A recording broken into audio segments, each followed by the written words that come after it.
every newspaper has a website. And it's part of the reason why newspapers may actually be sort of on the decline, is that we now live in a 24-hour news cycle. 20 years ago, people thought it was crazy when Ted Turner started a cable channel that was actually all news all the time. Who's going to actually want to tune in at 3 p.m. to figure out what the news is? They can pick it up in the morning paper. Well, apparently a lot of folks, because every newspaper now has a website that is updated constantly. The stories that you read in the Star-Ledger or the Daily Record today probably appeared on the website late afternoon yesterday. It's already old news by the time it shows up on your doorstep. And that becomes a challenge. What's the point of publishing a paper if by the time it lands on someone's doorstep, they may have already read it? Why are they going to buy a paper if they already know what's in their pages?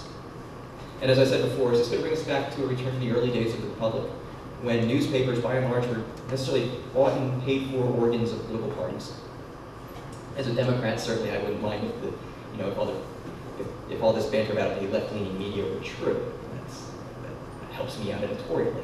But in the broader picture, is it smart to have newspapers that are really only going to become partisan and losing that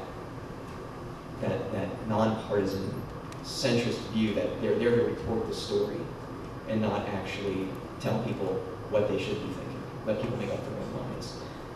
It all comes down to, this is, no one 10 years ago would have thought that we'd ever be in this position this quickly. My boss right now, our communications director in the Assembly, a guy named Tom Hester, he's about my age. He was a reporter for the Trenton Times and the Associated Press. He tells me a story that right before New Year's on 1999 into 2000, they had a staff meeting in Trenton Times, and one of the reporters actually asked the publisher, what are we going to do about our online presence? And the publisher looked at the newsroom and said, you don't have to worry about that. People are never going to use the internet for their news. People will always need newspapers.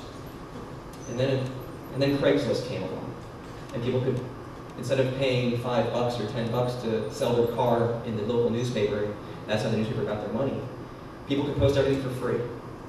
And then the advertisers realized, well, why am I even bothering putting an ad in the newspaper if no one's buying it anymore? Because they don't need to buy a newspaper to find a job anymore. They can go on any number of free websites. Or if they want to buy a car, they can now go on any number of free websites. Or, if they need to find a place to live, they don't need to buy a newspaper anymore to see what apartments or houses are available. They can do everything online. That was 10 years ago that people just did not understand the concept of the potential power of the internet.